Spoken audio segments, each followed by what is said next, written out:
Semangat pagi, Kementerian ATR BPN melayani profesional dan terpercaya. Pada kesempatan kali ini, perkenalkan nama saya adalah Richard. Saya adalah analis survei, pengukuran dan pemetaan CPNS di kantor wilayah Provinsi Kalimantan Tengah. Saya ingin membagikan hasil pembelajaran saya di dalam kegiatan di Klatsar pada hari ini dengan judul Manajemen ASN, Pelayanan Publik, dan Rule of Government. Sebelumnya, apa yang dimaksud dengan manajemen ASN?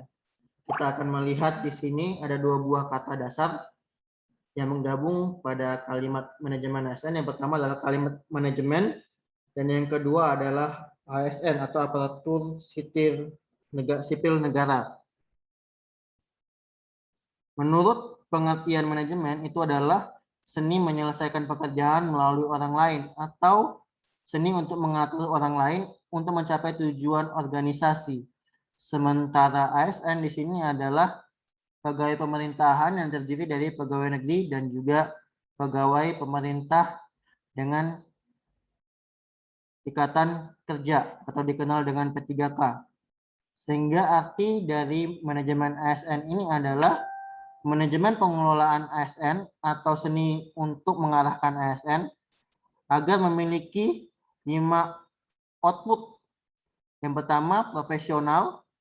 Yang kedua, memiliki nilai-nilai dasar sebagai pegawai negeri. Di dalam hal ini adalah 5 nilai aneka, nilai akuntabilitas, nasionalisme, etika publik, komitmen mutu, dan juga anti korupsi.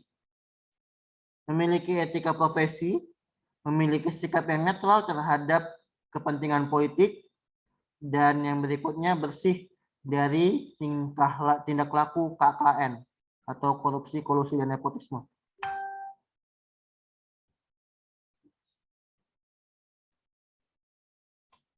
Ada beberapa hal yang perlu kita lihat. Yang pertama adalah peran dan tugas ASN. Peran dan tugas ASN adalah perencana, pelaksana, dan juga pengawas setiap penyelenggaraan tugas pemerintah dan juga setiap pembangunan nasional dengan tujuan kebijakan pada 5 output yang telah kita bahas tadi. Ini adalah peran ASN, dan tugas ASN ada 3, melaksanakan kebijakan yang telah dibuat oleh kepegawaian sesuai dengan peraturan perundang-undangan, memberikan pelayanan publik yang berkualitas, dan juga mempererat persatuan negara kesatuan Republik Indonesia. Perlu diketahui, perbedaan antara PNS dan juga P3K sebenarnya boleh dikatakan tidak begitu terlalu banyak berbeda, hanya perbedaannya pada hak yang dimiliki oleh seorang PNS, di mana PNS memiliki hak untuk mendapatkan tunjangan setelah masa jabatan selesai atau tunjangan hari tua. Tapi peran dengan tugas yang dimiliki ASN di sini dalam artian PNS maupun juga P3K juga sama-sama melaksanakan kebijakan pemerintahan, terutama yang telah disusun oleh penjabat pembina kepegawaian sesuai dengan instansi tersebut, instansi di mana dia diletakkan, memberikan pelayanan publik, dan juga mempersatukan dan memperkuat kesatuan di dalam NKRI. Ini adalah beberapa produk-produk pelayanan publik yang dimiliki oleh Kementerian ATR BPN, baik ASN sebagai dalam hal ini adalah PNS maupun juga P3K memiliki peran dan kewajiban yang sama untuk mensukseskan segala pelayanan publik yang ada di dalam Kementerian ATR BPN yang berhubungan dengan pertanahan, baik hal ini di dalam PTSL, reforma agraria, atau kegiatan lain seperti konsolidasi tanah, di dalam pengadaan pertanahan, maupun juga di dalam penengahan sengketa pertanahan. Ada 8 kewajiban ASN yang harus dilaksanakan oleh PNS maupun juga oleh P3K. Yang pertama, setia dan taat pada Pancasila UUD 1945, NKRI, dan pemerintahan yang sah, menjaga persatuan dan kesatuan bangsa, melaksanakan kewajiban yang dirumuskan penjabat pemerintah yang berwenang sesuai dengan instansi di mana dia diletakkan, menaati ketentuan peraturan perundang-undangan, sehingga baik PNS maupun P3K harus taat terhadap hukum, melaksanakan tugas kedinasan dengan penuh pengabdian, kejujuran, kesadaran, dan tanggung jawab sesuai dengan nilai etika, nilai-nilai yang telah dimiliki, yaitu nilai aneka, menunjukkan integritas, keteladanan, dan sikap perilaku, ucapan, dan tindak kepada setiap orang, baik dalam pada saat sedang berdinas maupun di dalam kehidupan sehari-hari, menyimpan rahasia jabatan, dan juga bersedia ditempatkan di seluruh wilayah NKRI. Ini adalah kewajiban baik yang dilaksanakan baik PNS maupun P3K. Dan untuk membentuk suatu manajemen dalam artian membentuk suatu ASN yang memiliki kualitas kerja yang bagus, maka diperlukan suatu sistem merit. Sistem merit ini sebenarnya adalah sistem seleksi dan juga sistem promosi kerja yang dilakukan dengan dasar 3 hal. Yang pertama kualifikasi kemampuan dan pendidikan. Yang kedua adalah kompetensi, dan yang ketiga adalah kemampuan kinerja. Bukan dengan hal-hal yang didasarkan pada hal-hal yang lain, seperti misalnya kesamaan etnis, kesamaan agama, ataupun kesamaan asal tempat tinggal. Sistem merit ini diperlukan agar pegawai-pegawai dalam artian ASN memiliki etos kerja yang tinggi dan komitmen yang tinggi untuk melaksanakan pelayanan publik, sehingga pelayanan yang dilaksanakan bisa lebih optimal. Tadi kita telah membahas sedikit mengenai pelayanan publik. Apa sih sebenarnya pelayanan publik itu? Ini pengertian dari pelayanan publik. Pelayanan publik itu sebenarnya adalah penyelenggaraan administrasi, atau pengertian yang kedua adalah kegiatan yang memiliki hubungan dengan pemenuhan kebutuhan sesuai dengan perundang-undangan bagi setiap warga negara dan penduduk. Hasil dari pelayanan publik adalah barang ataupun jasa publik. Barang dan jasa yang dapat disentuh atau dapat diakses tanpa adanya batasan-batasan yang berlaku, dalam artian dapat diakses dengan leluasa oleh masyarakat. Pelayanan publik ini memiliki pengertian pelayanan administrasi ataupun pelayanan yang berhubungan dengan hajat hidup orang banyak yang dilaksanakan oleh instansi pemerintahan. Ada pengertian seperti yang telah dibahas tadi, apa arti barang dan jasa publik. Ini adalah hasil dari pelayanan publik, yaitu barang dan jasa yang memiliki eksklusivitas dan juga derajat kehabisannya sangat rendah. Dalam artian tidak akan habis atau habis dalam waktu yang lama, dan juga menyangkut hajat hidup orang banyak. Barang yang dikatakan sebagai barang dan jasa publik ini dapat dinikmati secara umum dan diperlakukan yang sama kepada semua orang, semua golongan. Contohnya misalnya di sini adalah kepastian hukum, ini adalah contoh dari jasa publik, atau barang publik di sini misalnya adalah sertifikat tanah, di mana semua orang asalkan dia memiliki sebuah tanah atau lahan, dia seharusnya dapat memiliki sertifikat tanah tersebut sesuai dengan perundang-undangan yang berlaku. Bila mana mungkin di kawasan lindung atau di kawasan sepadan sungai jelas saja tidak. Ini adalah klasifikasi dari barang ataupun jasa publik. Dan seperti yang telah dibahas tadi, Kementerian ATR BPN memberikan pelayanan publik yang menghasilkan barang dan jasa publik. Seperti contoh misalnya kegiatan PTSL, kegiatan reformasi agraria, kegiatan-kegiatan lainnya. Intinya adalah pelayanan publik yang berhubungan dengan bidang pertanahan.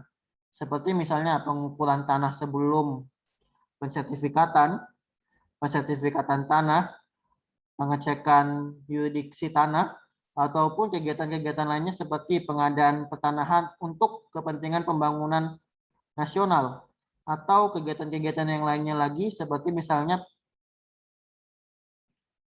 penataan kawasan pertanahan dan juga penyelesaian sengketa melalui jalur mediasi. Sengketa yang dimaksud di sini adalah sengketa pertanahan. Dapat dilihat 10 nilai pelayanan publik. Pelayanan publik yang baik harusnya memberikan 10 hal ini. Yang pertama, dia bersifat sederhana sehingga dapat diakses oleh semua masyarakat tanpa perlu melihat sesuatu yang rumit, sesuatu yang dalam artian harus akhirnya orang harus susah ke sana kemari dan juga akhirnya mengeluarkan uang banyak atau tidak dimengerti oleh masyarakat karena terlalu rumit, tidak dimengerti oleh masyarakat biasa. Yang kedua, dia memiliki nilai yang jelas, kejelasannya di dalam hal hukum dan juga kejelasan di dalam hasil barang yang dihasilkan. Kepastian waktu, sebisa mungkin pelayanan publik itu memberikan pelayanan waktu yang cepat, akurat, aman, tanggung jawab, dapat dipertanggungjawabkan hasil dari barang dan jasa publik tersebut, memiliki kelengkapan sarana dan prasarana, kemudahan akses, mudah diakses oleh masyarakat, semua masyarakat, baik masyarakat yang ada di pedesaan maupun di perkotaan. Disiplin, sopan di dalam melayani, dan juga ramah. Dan yang terakhir adalah kenyamanan. Pelayanan pertanahan yang ada di dalam Kementerian ATR BPN seperti yang telah dibahas tadi di sini bukan hanya pada pelayanan dalam bentuk tatap muka saja seperti pelayanan pendaftaran pertanahan di loket. Kementerian ATR BPN sedang berusaha untuk dan sudah melaksanakan untuk melakukan pelayanan pertanahan di bidang elektronik seperti misalnya adanya aplikasi Sentuh Tanahku, adanya kemampuan untuk di dalam pendaftaran pertanahan dengan surel ataupun dengan cara elektronik, dan juga adanya akses untuk mendapatkan peta ZNT dengan cara surel atau dengan cara elektronik, dalam hal ini dengan cara melihat pada internet. Ada 5 prinsip pelayanan yang prima. Suatu pelayanan dalam hal ini adalah pelayanan publik dapat dikatakan prima bila mana dia responsif terhadap kebutuhan masyarakat, kebutuhan konsumennya, dalam hal ini adalah masyarakat. Yang berikutnya, membangun visi dan misi publik, visi dan misi yang sesuai dengan keinginan masyarakat. Yang ketiga, memiliki standar pelayanan yang jelas dan standar pelayanan yang baik, standar pelayanan yang bagus. Setiap pelayanan publik harusnya memiliki standar pelayanan yang sesuai dengan SOP yang telah diberikan. Yang keempat, setiap orang-orang yang terlibat di dalam pelayanan publik harusnya mendapatkan pelatihan.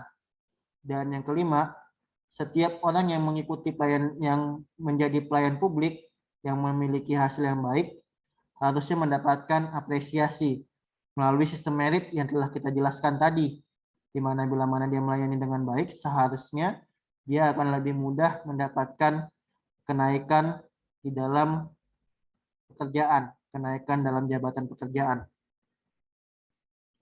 Kita akan membahas yang terakhir adalah rule of government. Apa pengertian rule of government? Intinya sebenarnya rule of government ini adalah layanan pemerintahan yang bekerja lintas batas, layanan pekerjaan yang saling sinkron atau saling bekerja sama tanpa adanya pelayanan yang tumpang tindih dan pelayanan yang saling bertabrakan antara instansi A dengan instansi B. Tujuannya adalah untuk respon terpadu terhadap isu-isu di dalam pelayanan tersebut. Konsep ini sebenarnya pertama kali rule of government ini diterapkan di negara barat, lebih tepatnya di Inggris dan juga di Australia, di mana antara instansi-instansi yang bekerja harusnya dilaksanakan dengan cara saling bekerja sama. Bekerja sama bukan hanya bekerja sama saja, tapi juga saling memiliki pengertian dan juga saling menghormati. Tidak ada instansi yang lebih mengutamakan egonya, tapi instansi A dengan instansi B yang berhubungan saling bisa bekerja sama dan juga memberikan pelayanan yang tidak tumpang tindih dan tidak saling bertabrakan.